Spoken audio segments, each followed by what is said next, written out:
Sports with Josh Moser. Longtime Broncos tight end Shannon Sharpe officially inducted today into the Pro Football Hall of Fame.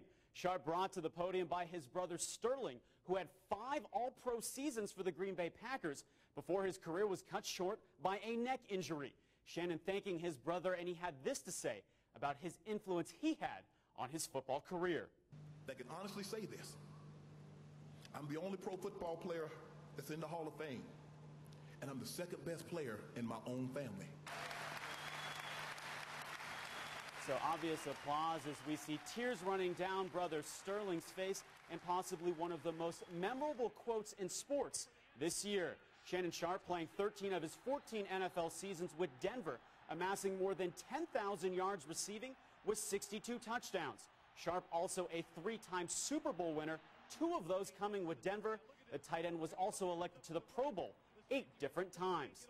Meantime, Sharpe's old team holding their first inter-squad scrimmage of this short preseason today, and the big question looming overhead is who will be the starting quarterback for the Broncos. Will it be Kyle Orton or the former Heisman winner Tim Tebow? Tebow wouldn't comment on the starting job, but says he was happy to finally play in front of the Bronco faithful at Invesco Field.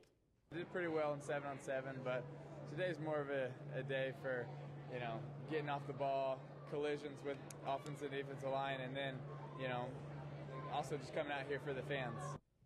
So while the Broncos were busy over at Invesco, the Rockies looking to take care of business tonight at Coors. Colorado looking to put last night in the injury to pitcher Juan Nicasio behind them and get a win tonight against the Nationals. Yuli Chacin would get the start for Colorado, but we begin with Olivon Hernandez. Bases loaded in the third.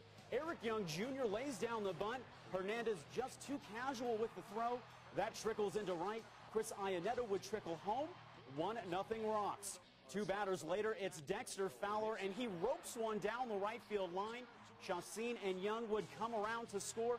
Fowler would be in with a stand-up 2 RBI triple. Now 3-0 Colorado. And the bats continuing to stay hot for the Rocky Mountain Pinstripers. In the 4th, Ty Wigginton with a blast into the people in the left field bleachers. Rocks win in a slugfest, 15-7.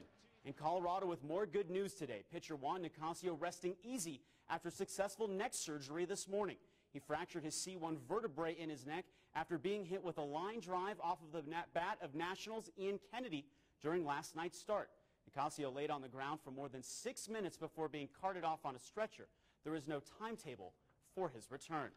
And now on to golf and the WGC Bridgestone Invitational. Tiger Woods taking the course for the first time in more than 3 months, and he's doing it without caddy Steve Williams. Woods fired Williams before the event, and coincidentally, Williams signing on with Adam Scott. And that pair took a 2-stroke lead into today's 3rd round action.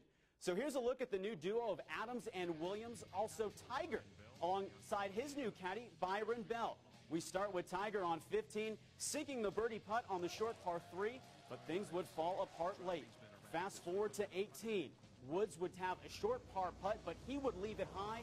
He shoots a 2 over 72 on the day. He also missed every fairway on the front 9. He's 13 strokes back of the leader, heading into the final day at 1 over par. And speaking of the leader, it's Scott, the man with Tiger's old caddy. He leads the field in the final round with a 1-stroke lead at 12 under par. And finally, some NASCAR Nationwide Series. This is the U.S. Cellular 250. And Ricky Stenhouse Jr. would take the lead midway through. He would hold it until the finish. And what a finish it was. Stenhouse blowing his front tire. Carl Edwards nicks him from behind, but it's Stenhouse crossing first. He hangs on to win at Long Pond. Sounds good. And pretty pumped that Denver Broncos picking up.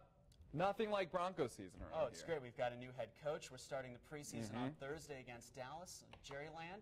Should be very, very interesting. So and all that we're nervous about is who's going to be the starting quarterback. I'm kind of, hoping for Tebow myself. So I'll keep you posted. Alrighty, thanks, Josh. We'll be right back.